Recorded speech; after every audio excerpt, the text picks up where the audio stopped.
요한복음 21장 20절에서 23절까지의 말씀을 봉독해 올릴 때에 영적 세계가 열릴 줄로 믿습니다. 베드로가 돌이켜 예수의 사랑하시는 그 제자가 따르는 것을 보니 그는 만찬석에서 예수의 품에 의지하여 주여 주를 파는 자가 누구이니까 묻던 자더라. 이에 베드로가 그를 보고 예수께 여짜오되 주여 이 사람은 어떻게 되겠습나이까? 예수께서 가라사대 내가 올 때까지 그를 머물게 하고자 할지라도 내게 무슨 상관이냐? 너는 나를 따르라 하시더라.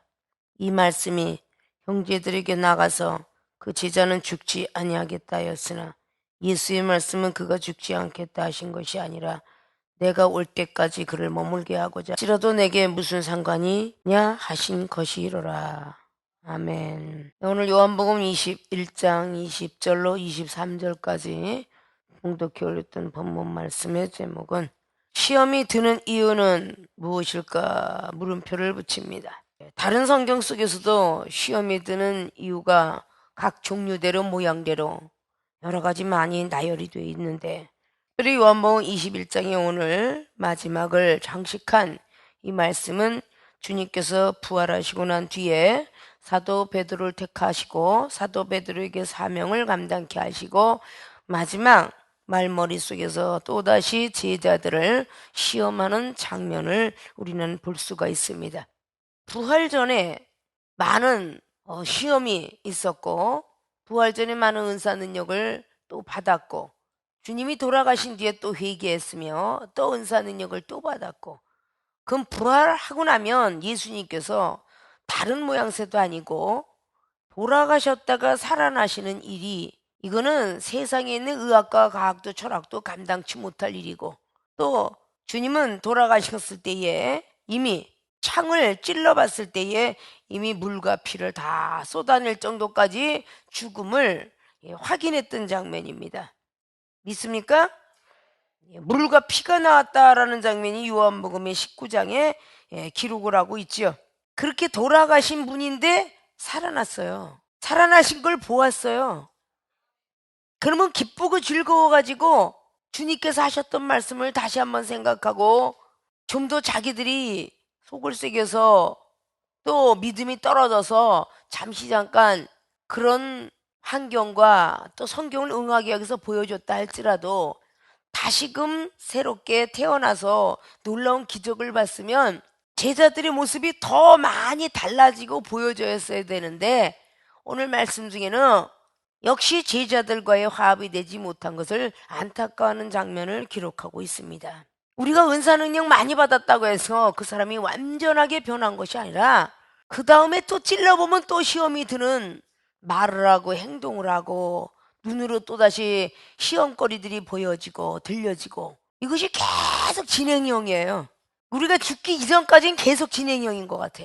이런 것들을 늘 염려하면서 주님께서 우리들에게 날마다 교훈하신 것을 볼 수가 있습니다. 자, 오늘은 어떤 거에 시험이 들었던 오늘 베드로 사도 그리고 그 외에 사람들이었을까?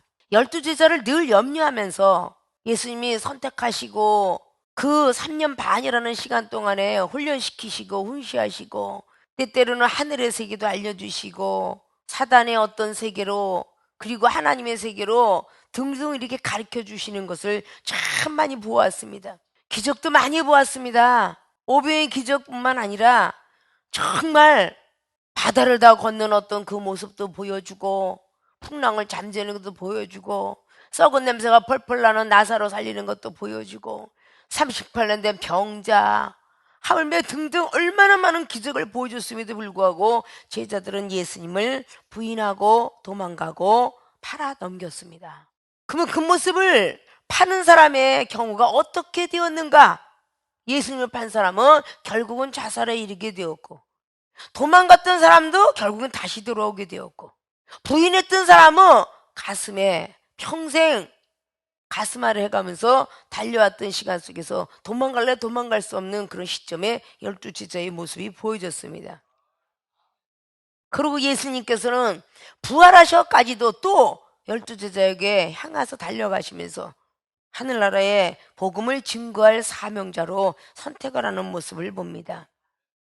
빙글빙글 돌든지 어디 달아나든지 주님의 곁을 떠날 수 없었던 그 제자들의 모습 속에서 마지막까지 주님이 그 하늘나라로 올라가신 그 시점의 그 순간까지도 제자들에게 말씀으로 일깨워주고 영적 세계를 알려주려고 하는 그 모습을 우리는 성경을 통해서 볼 수가 있습니다.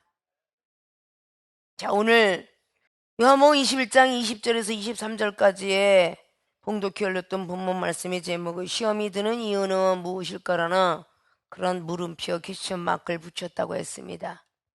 서론적으로 말씀드렸던 모든 말들을 머릿속 깊이, 마음속 깊이 잠시 잠깐이지만 깨달은 줄 믿습니다. 자, 그러면 시험에 드는 이유는 무엇일까? 첫째, 사랑의 욕심 많기 때문입니다. 사랑의 욕심이 많기 때문이다. 자, 오늘 사도 베드로는 주님께서 나타나셨다는 소리 듣고 153마리의 생선을 잡아가지고 예수님 앞에 가는 것을 볼 수가 있습니다. 153마리가 걸렸는데 그물이 찢어지지 않았다라고 합니다.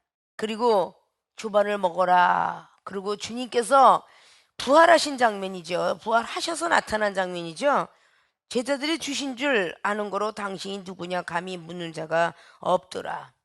오늘 시험이 드는 이유에 대해서 첫째 본론이 사랑의 욕심 많기 때문에 시험이 든다. 근데 바로 15절은 주님께서 베드로 사도에게 저기 있는 사람들보다 네가 날 다 사랑하니? 라고 묻고 있었어요.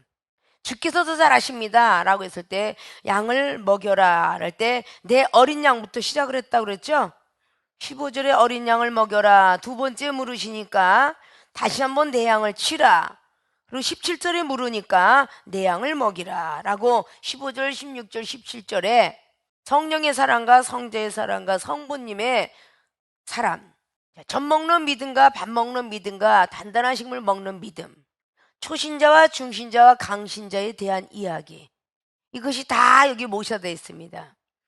그런 거를 다 다룰 수 있는 권한을 오늘 주님은 베드로 사도에게 묻고 있었습니다. 그 고백을 다 들은 뒤에 18절 보니까 젊어서는 내가 스스로 띠를 띄었는데 원하는 곳으로 다녔는데 이제부터는 늙을 때까지 내 팔을 벌리니 남이 내게 띠 띄우고 원치 아니하는 곳으로 데려가리라. 이 말씀을 하시면 베드로가 어떠한 죽음으로 하나님께 영광을 돌릴 것을 가리키심이로라. 이 말씀을 하시고 베드로에게 이르시되 나를 따르라 하시니 19절 말씀을 해요. 늙어서는 남이 너를 띠를 띄울 텐데 내 팔을 벌리리니. 상징적인 예표가 십자가를 지고 십자가에 못 박혀서 순교할 그런 말씀을 예표로 두고 있었던 것입니다. 근데 이스라엘 백성들이 가장 무서운 극형이 십자가형이라고 그렇게 말합니다. 거기에 주님은 십자가형에 우리의 모든 죄들을 담당하시고 지고 가셨고, 베드로 사도는 천국 열쇠만 제일 좋게 진 게 아니라 역시 십자가의 형을 당하여 순교를 할 것이다 라는 것을 예표를 통해서 오늘 주님께서 베드로 사도에게 줬을 때에 분명히 영적으로 베드로 사도는 알아들었을 것입니다. 하나님께 어떠한 죽음의 영광을 돌릴 것인가 라고 이 말을 해놓고 나를 따르라 라고 오늘 19절에 사도 베드로에게 말을 했어요. 근데 20절에 베드로가 돌이켜 예수의 사랑하시는 그 제자가 따르는 것을 보니 그는 만찬석에서 예수의 품에 의지하여 주여 주를 파는 자가 누구오니까 묻던 자로라 라고 말을 했습니다. 사랑의 욕심이 많기 때문에 시험이 든다 라고 말한 것은, 첫째는 주님이 나를 따르라 그런데 늘 일바따로 생각했었던 베드로 사도가 제일 먼저 서서 예수님을 따라가는 상황인 줄 알았는데 따라가고 보니까 거기에 누가? 사도 요한이 따르고 있더라 라는 말입니다. 요한이 따라가고 있었어요. 베드로가 돌이켜서 예수의 사랑하시는 그 제자가 따르는 것을 보게 됩니다. 나를 따르라 그랬을 때 베드로 사도만 따라간 줄 알았더니 뒤를 딱 돌이켜 보니까 바로 사도 요한이 지금 따르고 있더라 그 말입니다. 우리는 때로는 누군가가 불러서 자, 어디 가자 그랬을 때 순간적으로 나만 사랑하고 나만 인도되는데 너도 가냐? 이러는 예가 아마 생활 속에 참 많이 있을 겁니다. 특히 먼 데서 바라보지 마시고 이중하고 여러분 관계 속에서 누구는 가는데 누구는 안 가더라. 아니, 나만 가는 줄 알았더니 너도 가냐? 뭐 이런 스타일의 식으로 생활을 맞이할 때가 참 많이 있습니다. 요한이 따라가는 모습 속에서 사도 베드로는 시험이 들고 있었던 것을 결론을 놓고 보면 우리는 알 수가 있습니다. 나만 긴 줄 알았더니 지금 요한 사도가 따라오네. 한 번 시험이 드니까 두 번째 시험은 만찬석에 앉아서 예수님의 품에 앉았던 사람이에요. 자, 이제 이걸 비교를 해봅니다. 사도 요한이는 그냥 따라오고 있었고 그가 따라온 걸 보니까 만찬석에 앉을 때 예수님의 품을 의지하고 누워서 말이죠. 예수님의 팔자가 누구이니까 라고 했을 때 늘 베드로 사도가 본 모습은 늘 품고 앉는 모습만 보고 왔었습니다. 근데 오늘 사도 베드로는 계속 책망만 듣고 살아왔던 베드로입니다. 마태복음 16장을 통해서도 보면 사단아 내 뒤로 물러가라. 말고기를 잘랐어요. 이것까지도 사랑하라. 이것까지도 참아라. 베드로 사도는 수없는 시간 속에서 3년 반이란 시간을 누가 나타나기만 하면 책망이요, 누가 나타나기만 하면 시험이요, 이런 시간을 참 많이 가져왔는데 오늘 18절 19절의 말씀만 봐도 사도 베드로는 엄청나게 시험들 장면이에요. 나는 십자가에 순교를 당하고 죽음에 이르러서까지 넌 이렇게 죽을 것이다 라는 말까지 했는데 불구하고 오늘 요한이는 아무 고생도 안 한 것 같은데 덜렁덜렁 따라오게 되었더라, 그 말입니다. 그러니까 매사에 항상 베드로 사도는 늘 하나님을 위하고 예수님을 위한다라고 이렇게 생각을 하고 있었는데, 근데 예수님은 늘 향해 있는 게 다른 사람을 사랑하는 것 같은 모습과 행동과 환경과 이런 것들을 참 많이 보여줬어요. 오늘 벌써 사도 베드로는 이 성경을 통해서 계속 내 양을 먹여라 쳐라 먹여라 해놓고 마지막에 글쎄 젊어서는 이제는 너는 족쇄 채웠다 이러고 주니 베드로가 얼마나 시험 들었겠어. 내가 너를 사랑하노라 분명히 하셨을 거야. 주님은 정말 사랑하는 줄 딱 가서 보니까 다른 제자가 있네. 뭐 나만 사랑한다고 그러세요. 저기도 사랑하면서 이렇게 나올 수가 있어요. 아십니까? 똑같이 이거는 너만 주는 거야. 그리고 딱 앞으로 돌아보면 다른 사람도 주고 있네. 그 시험이 들어 안 들어?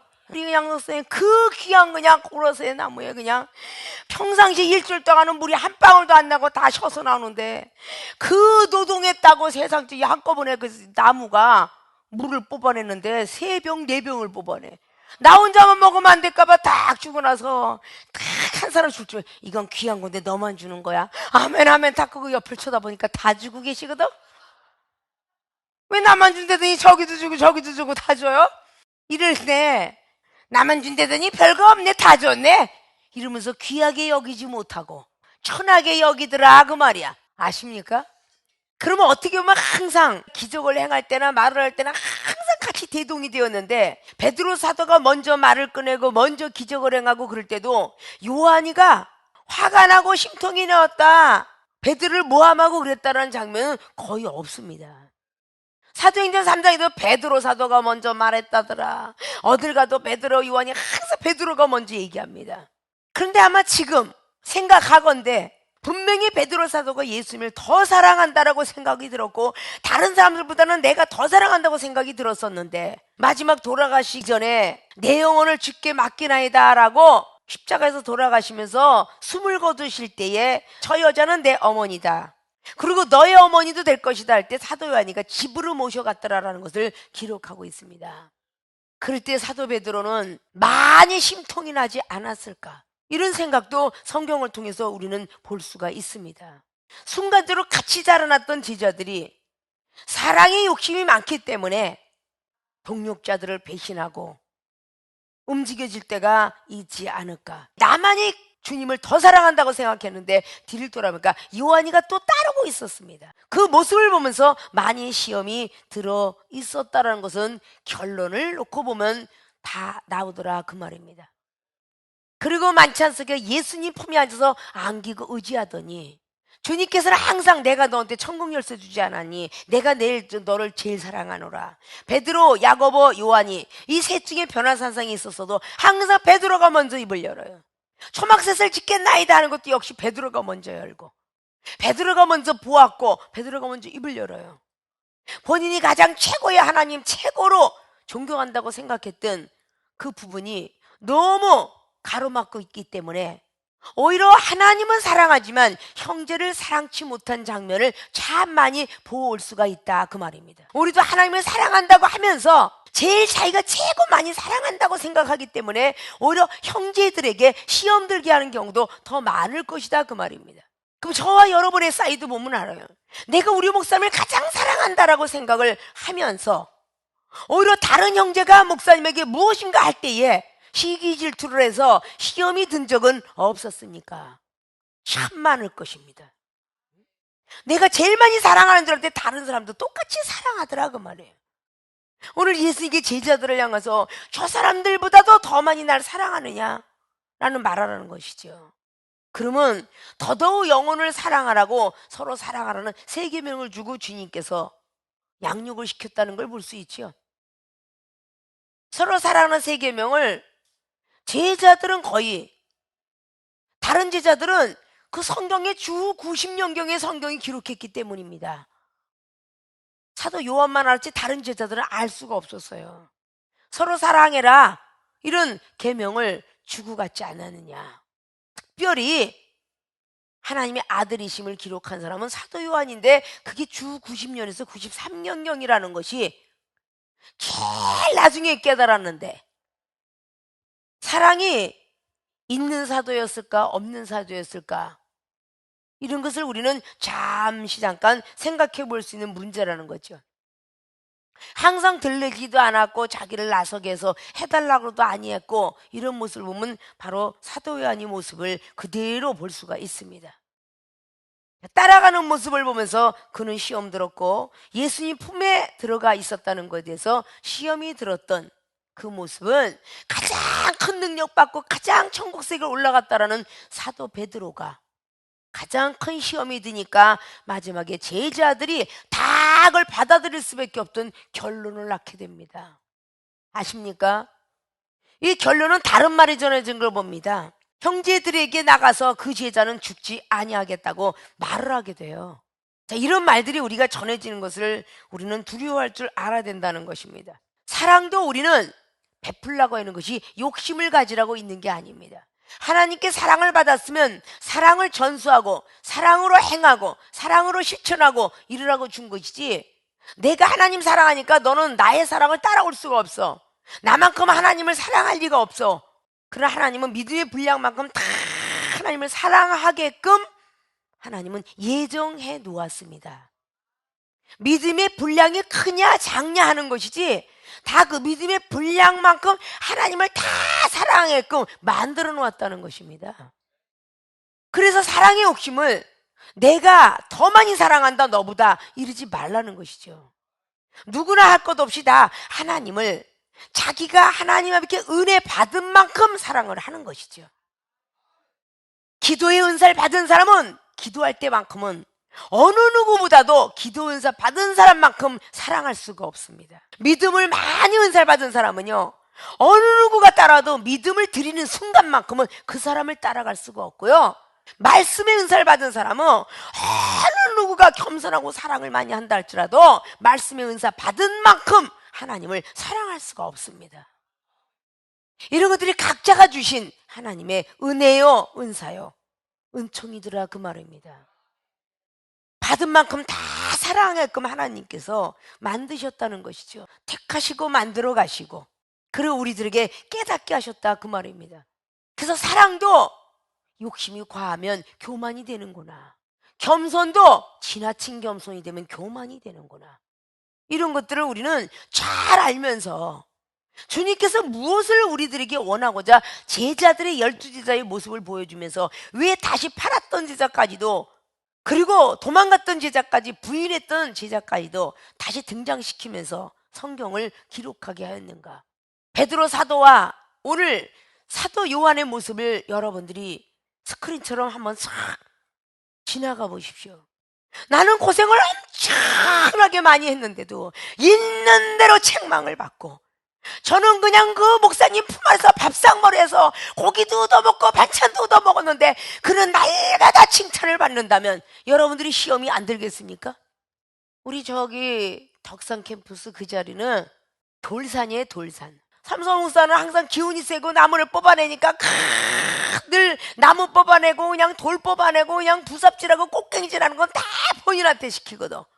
있는 대로 다 파고선 그렇게 하고 왔는데 있는 대로 경찰국 깨지면 나만 갖고 그래, 이렇게 하고 속으로 그럴 거라고. 있는 대로 일을 했는데 날마다 깨지고 부서지는 건 일만이 한 사람이야.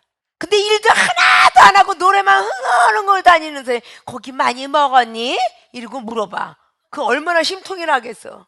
일도 제대로 안 하고 다니는 애한테 많이 먹어라, 그럼 얼마나 심통 나겠냐고. 여러분들이 왜 시험이 들었지라고 못 알아들으니까 세상에 비유로 말씀하지 한 말씀도 안 했다라는 마태복음 13장의 34절을 이루고자 함이야. 아십니까?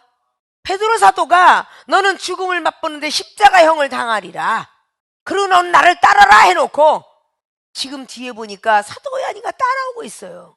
그런 만찬석에서 주님이 돌아가시기 직전도 그 품에 안겨가지고 우리 아들이라고 그래갖고 이뻐하더니, 아니 부활하고 난 뒤에도 보니까 역시 사도 요한이가 따라가고 있더라고 말이야. 시험이 들잖아요. 얼마나 얄밉겠어요.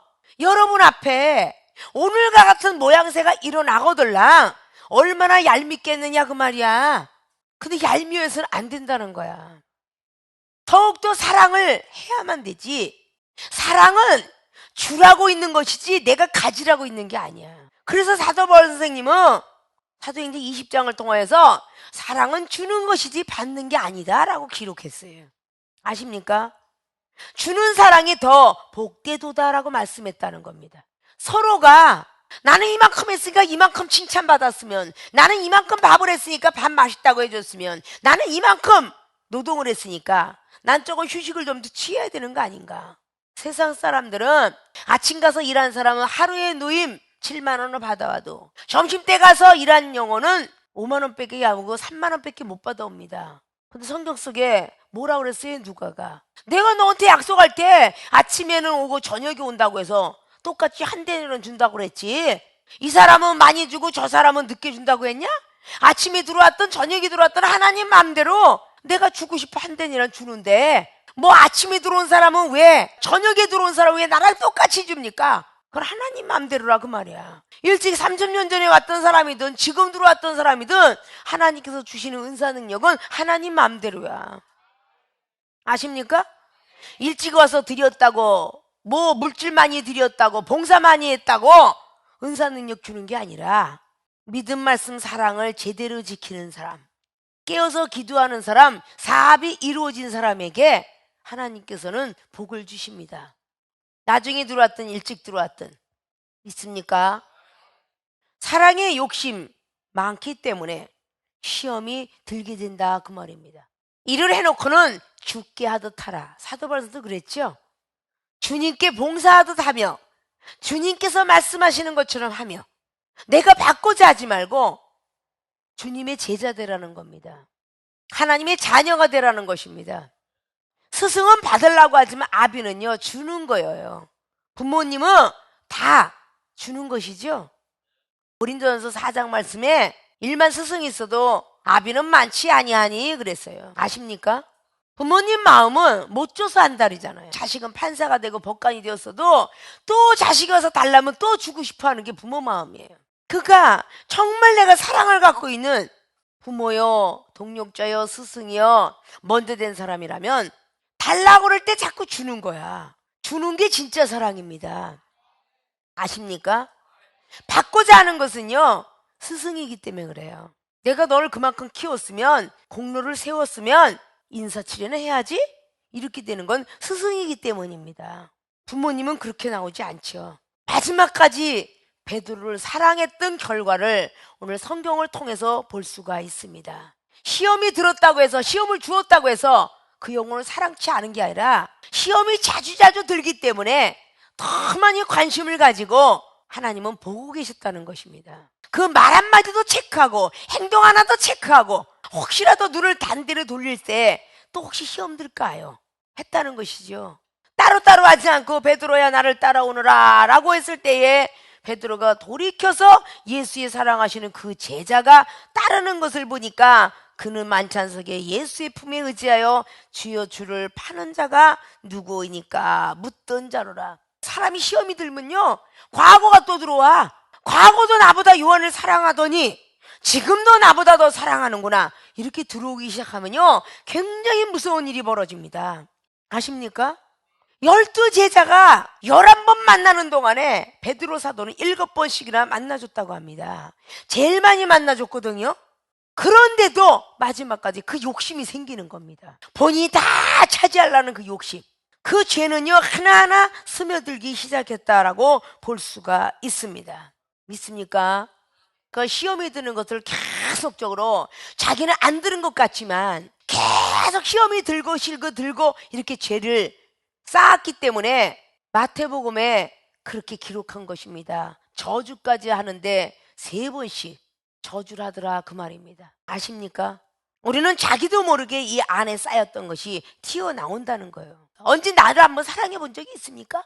이렇게 하고 얘기할 수가 있어요. 훈시하고 경책하고 이런 모든 모습들도 다 사랑인데 디모데후서의 4장 말씀을 잘 바라보면 때를 얻더니 못 얻더니 복음을 전파라 해놓고 사도 바울은 디모데에게 경책하며 경계하며 권고하며 그걸 하라고 말씀하십니다. 디모데는 경책이라는 이 단어를 받아보지 못하고 살아왔던 율법주의자였어요.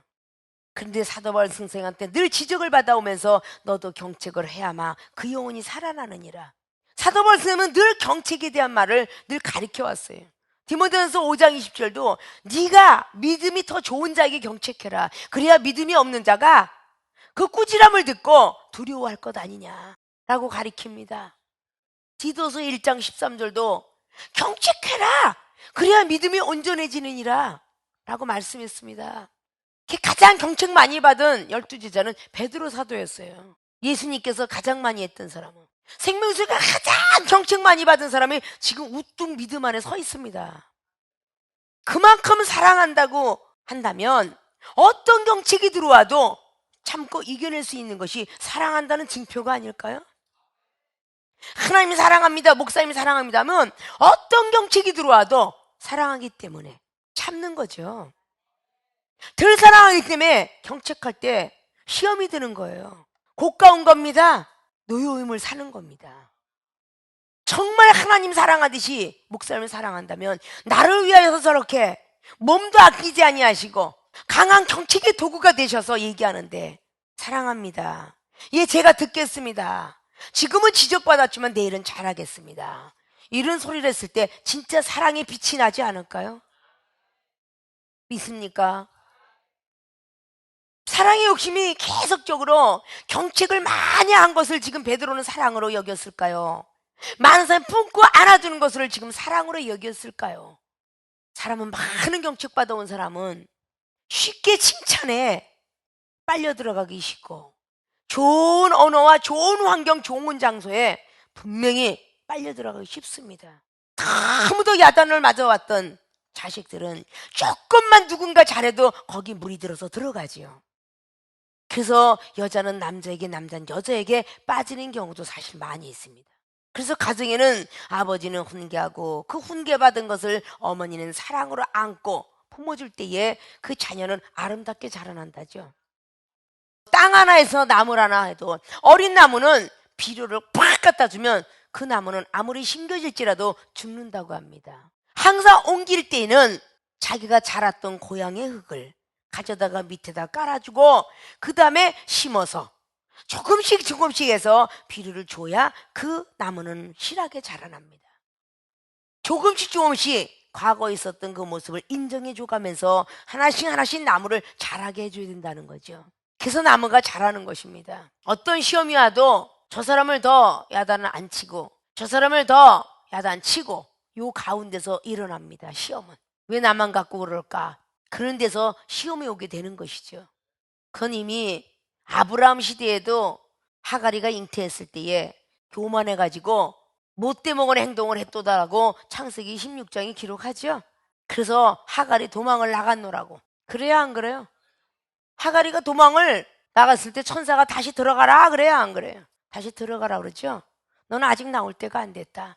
들어가서 그 자리에서 잘 시험을 견뎌라. 그렇게 말을 합니다. 욕심이 있기 때문에 시험이 들어요. 그건 사울 같은 경우도 마찬가지입니다. 많은 백성들에게 사랑을 받고 존경을 받고 싶어하는 사울이가, 사울 왕이시오, 당신도 기름 부음 받았으니 죄를 한번 드려보시오.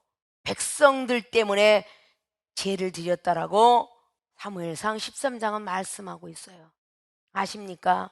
저 백성들 때문에 내가 이걸 드린 거라고. 그러나 하나님은 사무엘을 통하여서 질서를 배워가게 하고, 정말 하나님을 사랑한다면 선지자 말도 사랑했어야 된다는 거죠.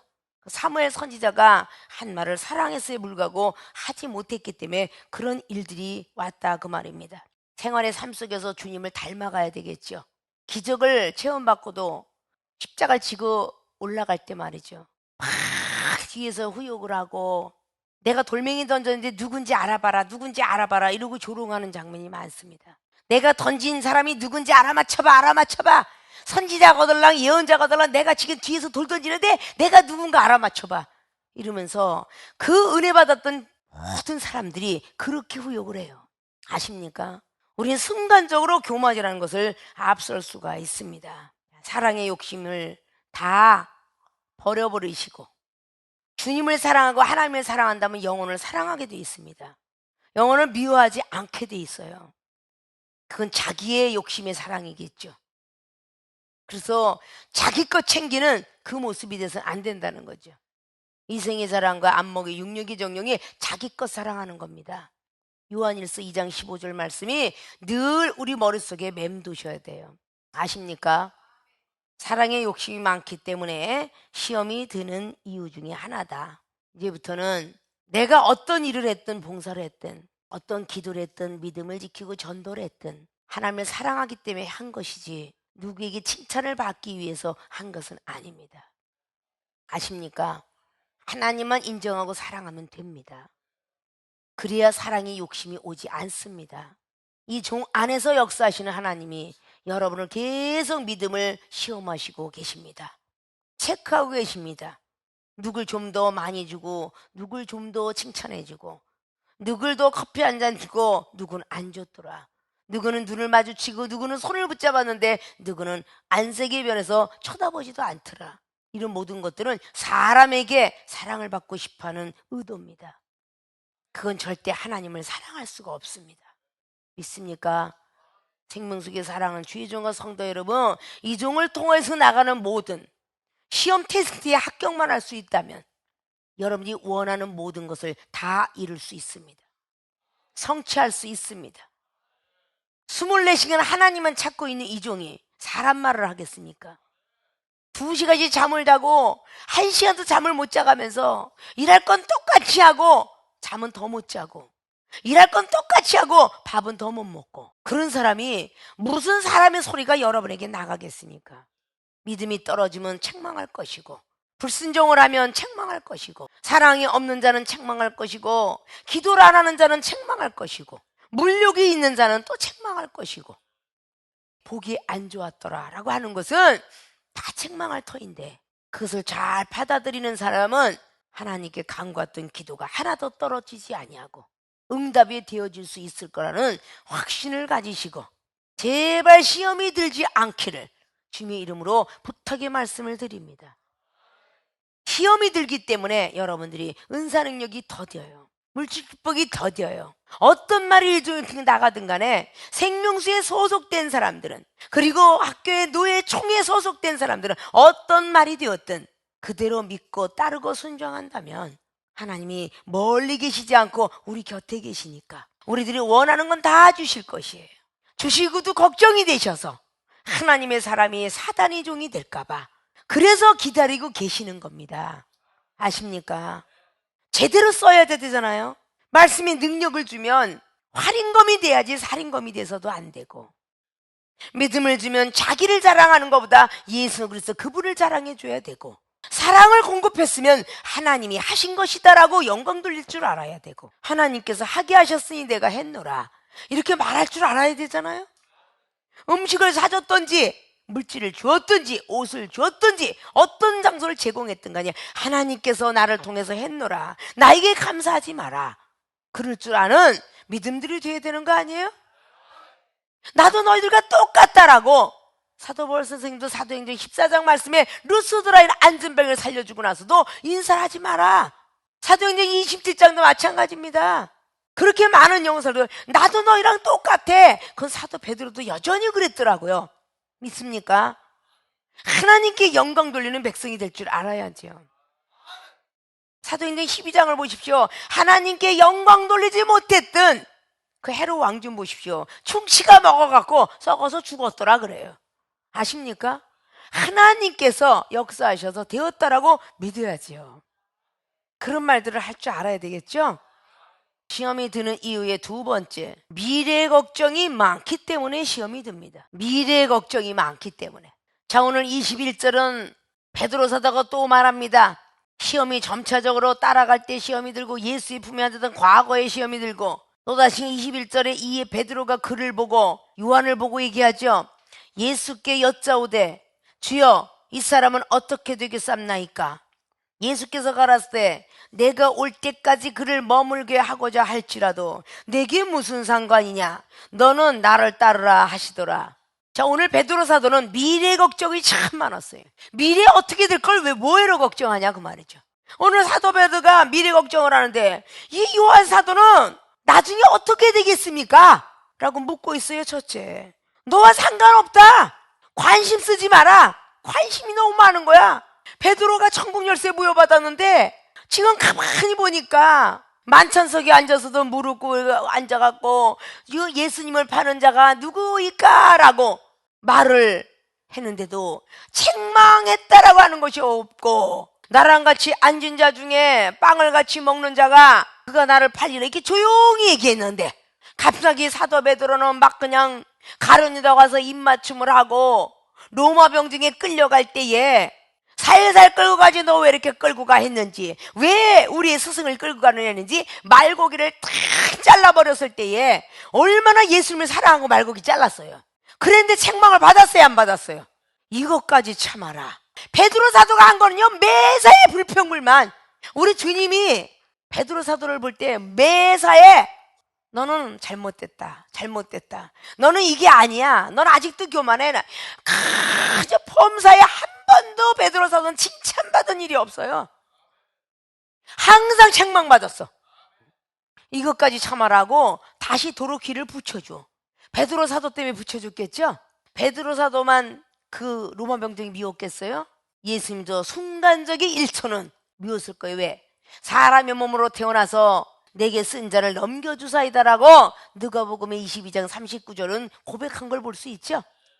이 잔을 넘겨줬으면 좋겠습니다. 그러나 하나님의 뜻대로 해달라고 그런 고백을 했죠. 사람의 몸으로 태어났기 때문에 순간적으로 믿긴 했어도 하나님 말씀을 응하게 하려니까, 내가 가야 되는 것이 마땅하니까 십자가상에 돌아가줘야 모든 만백성의 죄를 사하여 주니까. 그래서 가룟유다는 불쌍하게 죽었다. 나는 성경을 응하게 여기서 나는 가야 될 길을 가나 저는 태어나지 않았으면 참 좋았을 뻔했다 라고 성경은 기록하고 있습니다. 우리는 이 미래 걱정이 많기 때문에 시험이 듭니다. 굉장히 중요한 거예요. 여러분의 은사는요 그냥 받아놓고 나서 미래 걱정을 합니다. 자, 생명수계에 은사 체험 받는 시간을 통해서 자기가 재판자가 되더라 그 말이에요. 오늘은 내가 노래 못한 것 같아. 나는 거기 쓰기만 하면 논리적으로 걸려. 오늘 은사는 내가 정확하게 나온 줄 알았더니 정확하게 안 나왔대. 영어도 아니고 일본도 아니고 중국어도 아니고, 저기 중국 사람이 앉았는데 고개 흔들었어. 저기 일본 사람이 고개 흔들었고, 저기 미국 사람이 앉았더니 나보고 영어 아니대. 그러면서 계속적으로 자기 혼자 스스로가 시험이 들었다가 앉았다가 미래 걱정을 있는 대로 하면서, 얼마나 저 모세스가 하나님을 시험 들게 했는지. 그렇게 외국을 수번을 갔다 와놓고도 또 가서 미국 사람은 어떡하지요? 미래 걱정을 더럽게도 많이 해. 그 미래 걱정을 많이 하니까 시험 드는 거야. 하나님이 하실 일을 너는 나를 따르라 그냥 순종만 하면 되는데, 여기가 영어에서 외국 사람을 통해놓고도 갑작스럽게 어떤 아우가 오리지널로 나오고 딱 가면 그냥 목사님 다음번에는 목사님 누구를 데려가실 겁니까? 이거 걱정까지 왜 하냐고. 누굴 데려가든 말든 본인이 밀려날 것 같은 그 기분이 드는 거야. 오늘 베드로 사도가 막 최고의 광령의 자리에 청을 진 줄 알았더니 제자들이 막 따라오는데 막 야고보도 오고 요한도 오고 막 오거든.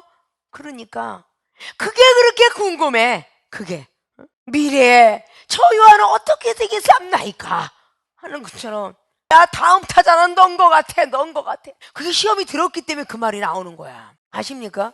뒤에 무슨 일이 생기든 말든, 그가 문법을 잘하면 자기는 그냥 회화를 잘하고, 그가 율법의 설교를 잘하면 본인은 부흥 강사처럼 잘하고, 아니 이거 딴 사람이 뭔가가 다른 걸 잘하면 본인은 만능 탤런트로 다 가졌느니라 해도 얼마나 욕심이 많은지. 사랑의 욕심도 많고 미래 욕심도 많고, 미래 어떻게 되든 새로운 사람이 딱 와. 목사님 저 남자 되게 교만하게 생겼죠. 저 사람은 나중에 어떻게 되겠습니까? 그거 왜 궁금해? 응? 저 여자는 나중에 어떻게 되겠습니까? 그거 왜 궁금하냐고. 배신했던 사람하고 아주 거의 그 행동도 비슷하고 다 비슷한 것 같아요.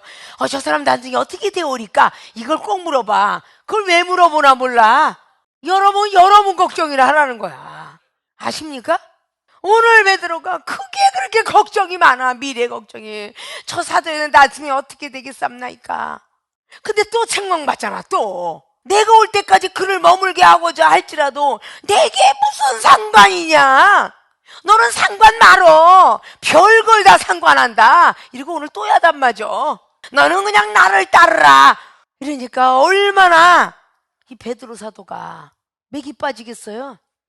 거기까지만 딱 읽으면 베드로 사도가 그냥 따라가는 것 같은데, 오늘 23절 보니까 이 말씀이 형제들에게 나가서 그 제자는 죽지 아니하겠다 하였으나, 예수의 말씀은 그가 죽지 않겠다 하신 것이 아니라 내가 올 때까지 그를 머물게 하고자 할지라도 내게 무슨 상관이냐 하신 것인데, 말을 붙였어요.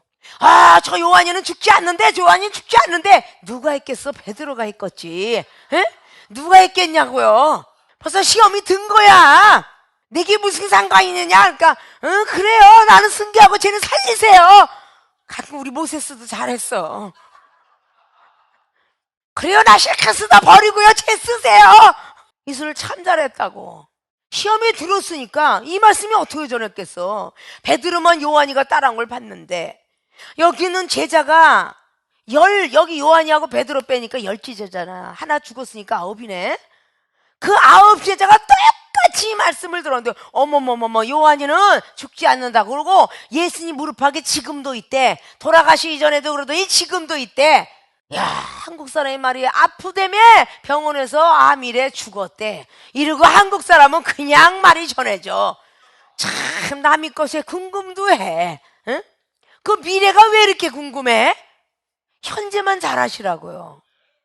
이정은 뭔가 딱 정해서 오라 하면 그냥 얘 왜 부른대? 뭐 때문에 부른대? 이렇게 한 번도 안 해봤어요. 그냥 오라 하면 오고 가라 하면 가는 거지. 처영원한테 그냥 경책하라면 경책하. 야, 경책하면 얘가 시험이 들어서 쓰러져서 교회를 떠나겠지? 그러면 헌금이 떨어지겠네. 난 이런 미래 걱정 안 해봤어. 아십니까? 걔는 돈을 갖다가 좀 있으면 한 달 오면 지금 나한테 돈을 많이 준다고 그랬는데, 얘를 지금 야단치면 얘는 나가겠지? 이러면서 야단 안 칠 적 없어. 그 미래 걱정은 왜 해? 하나님의 하라면 즉시 경책도 하고 사랑도 하고, 속을 세게도 용서하라면 용서하는 거고, 그 영혼을 붙들어라면 붙드는 거고, 내버리라면 내버리는 거지. 뭘 미래 걱정을 해. 야, 하나둘 다 빠져나가고 신용불량자 많았고 돈 있는 인간은 다 빠져나가. 난 어떻게 한 달을 살까? 어떻게 내가 세를 내지? 나 이러고 걱정했으면 이걸 10년을 이끌어오지 못해. 30년 이끌어오지 못했다고.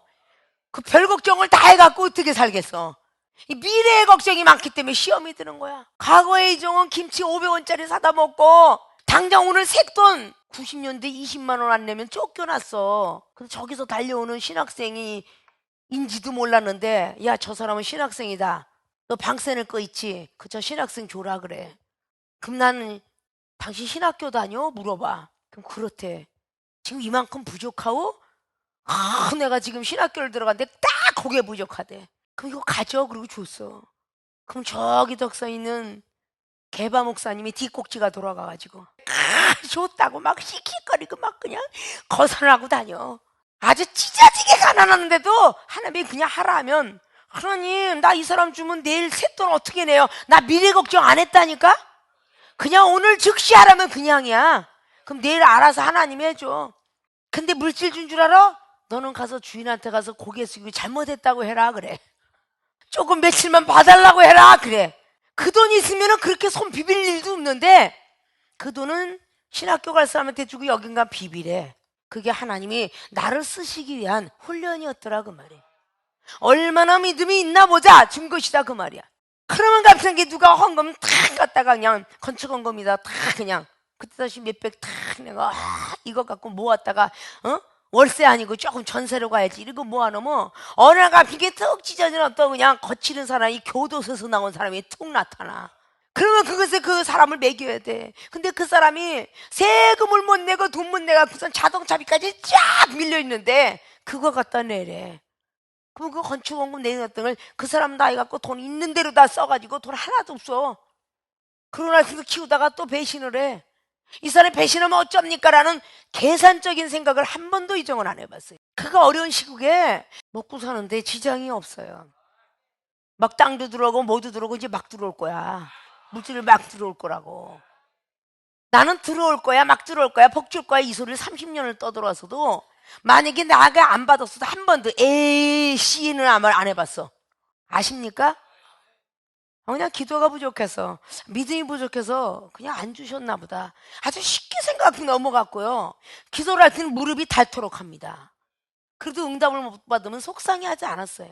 미래 걱정이 많기 때문에 시험 드는 거야.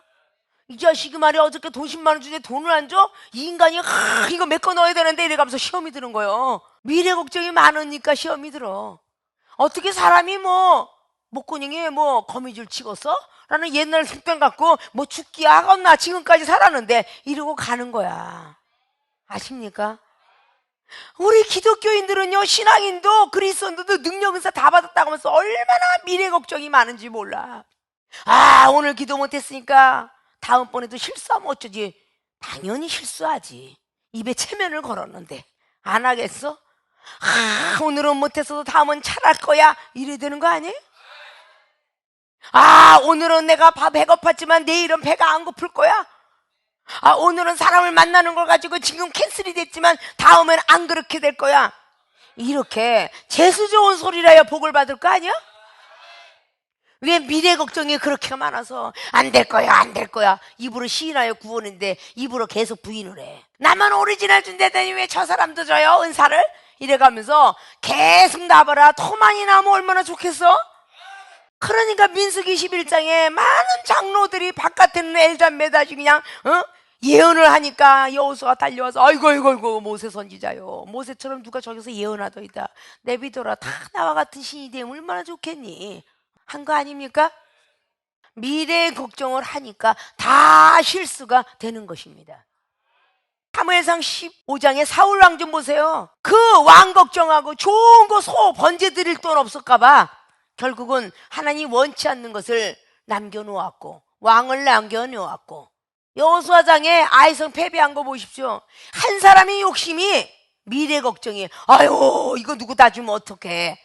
그래서 결국은 아가니가 돌이 맞아 죽잖아요. 열왕기하 5장에 게하실 보십시오. 뒤에 돈이 그냥 걱정이 되는 거야.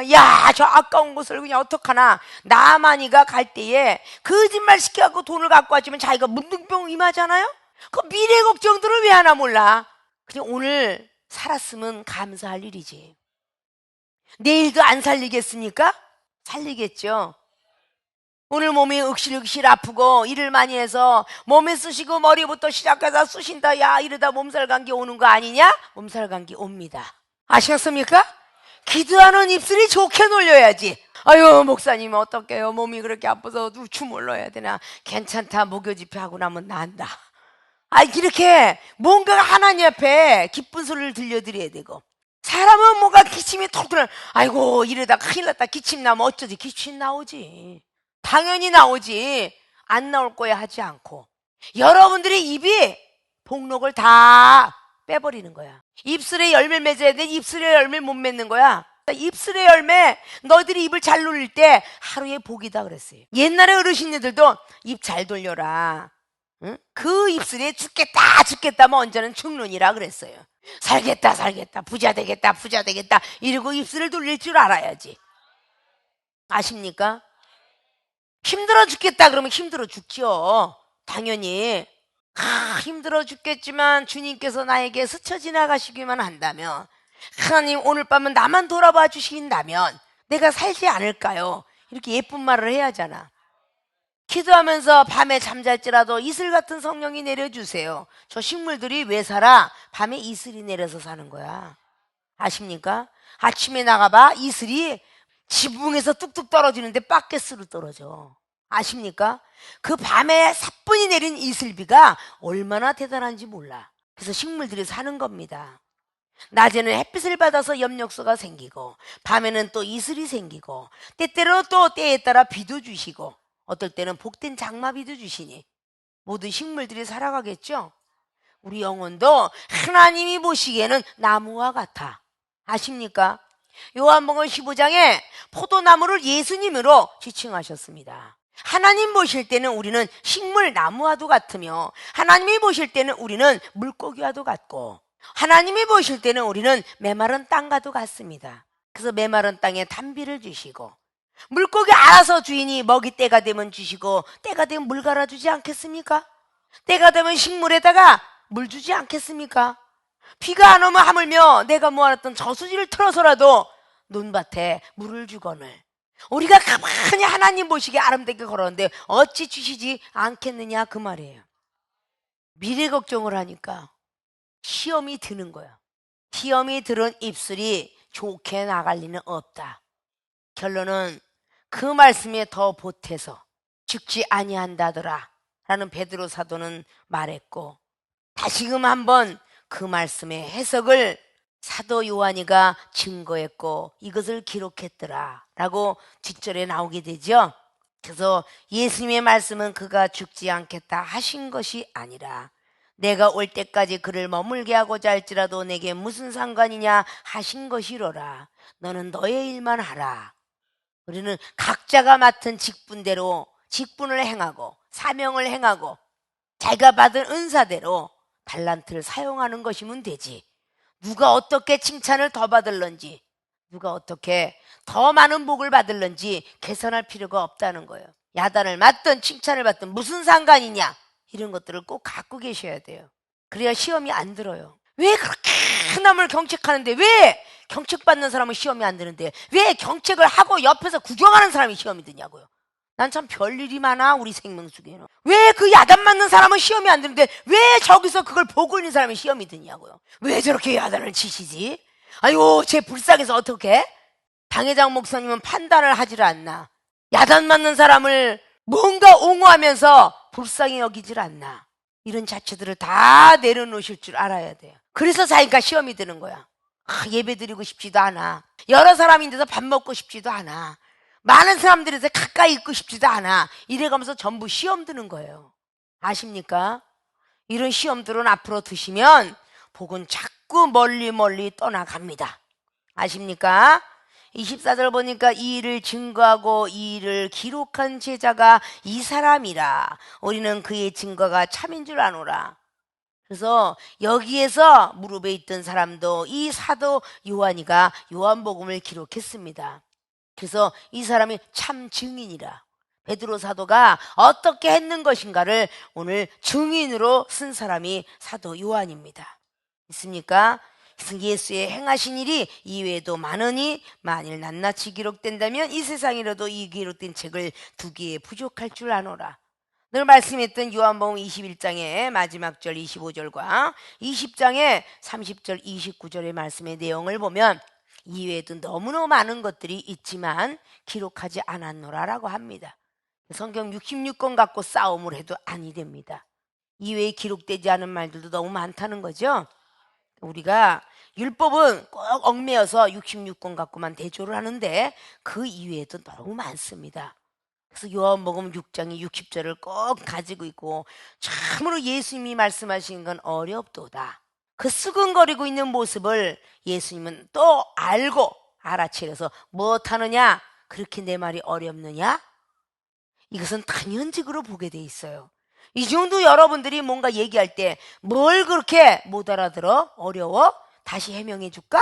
이러고 나중에 얘기하는데 예수님께서 뭘 그렇게 수근거리느냐? 근데 제자들은 벌써 마음에 탐심이 그리고 의심이 찼었습니다. 너무 어려운 말만 하고 있어 저 랍비가. 이렇게 사람은 자꾸 죄가 잉태되면 사망까지 가게 됩니다.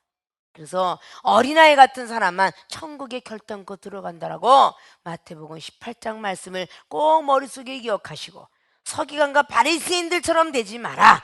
그래야 천국에 꼭 들어간다는 마태복음 5장 20절 말씀도 꼭 기억하시고 정말 어린애 같지 않으면 천국에 못 들어갑니다.